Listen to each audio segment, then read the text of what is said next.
এখন যারা মব বলবেন এটাকে মব বলা যাবে না। একজন মুক্তিযোদ্ধা যে কোনো সময় রাজাকার হতে পারে। বাংলাদেশের সাধারণ মানুষ কিন্তু ভীষণ ভালো। আমি তাদেরকে খুব ভালোবাসি। কেন জানেন? তাদের আপনি একটা আইন করেন, আইনটা আপনার আইনের অনুশাসনের মধ্যে ঢুকিয়ে দেন, একদম ব্র্যাকেটের মধ্যে, তারা সম্পূর্ণ সাধারণ মানুষ আইন পালন করে। আইনের যদি আপনার লুকোচুরিটা হয়, সেই লুকোচুরি যদি সরকার নেগলেক্ট করে, তাহলে কিন্তু ওটা ক্রমবর্ধমান হারে বাড়তেই থাকে। তো আপনার যে মবটা সৃষ্টি হয়েছিল, যে মব বলে যাকে, যে এই 18 মাসে, সেটা কিন্তু সেই সরকার তাচ্ছিল্য, তুচ্ছ তাচ্ছিল্য করে দেখেছে। এবং আমি একটা মিটিংয়ে ছিলাম, জাবিন ছিল না সম্ভবত, আমি ছিলাম সেইখানে।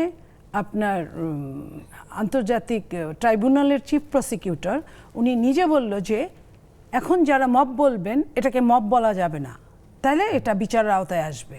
মবকে মব বলা যাবে না। সেটা কবে বলেছে? নির্বাচনের 15-20 দিন আগে।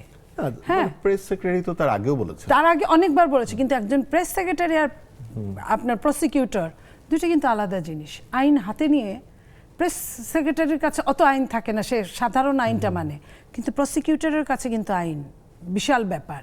সে আইন দিয়ে শেখ হাসিনার বিচার করেছে, তাহলে সে আইনের মধ্যে কেন সে 3 দিনের গণ অভ্যুত্থানকে কেন সে সমস্ত 18 মাসের মবের মধ্যে গণ অভ্যুত্থানকে নিয়ে আসছে কেন?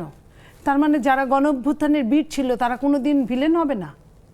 আপনি আজকে যে কাজটা করবেন, ভালো কাজ করলে আপনাকে জনগণ সম্মান করবে, স্যালুট করবে।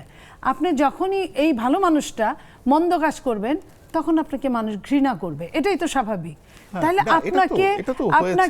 আপনাকে শ্রদ্ধা করেছে বলে কখনোই কোনোদিন আমি বলি তো যে একজন মুক্তিযোদ্ধা যে কোনো সময় রাজাকার হতে পারে, কিন্তু একজন রাজাকার, বিখ্যাত ডায়লগ, কিন্তু একজন রাজাকার কখনো মুক্তিযোদ্ধা হতে পারে না। তো এই যে শেখাটা, এই শেখাটা তো এখানে কোনো কাজে লাগলো না, এইখানে কোনো কাজে আসছে না। যখন চিফ প্রসিকিউটর বলছে এটা যদি মানে মব বলা হয়, তাহলে এটা আইনের আওতায় আসা উচিত। মবকে মব বলবে, সন্ত্রাসীকে সন্ত্রাসী বলবে, এটাই তো স্বাভাবিক।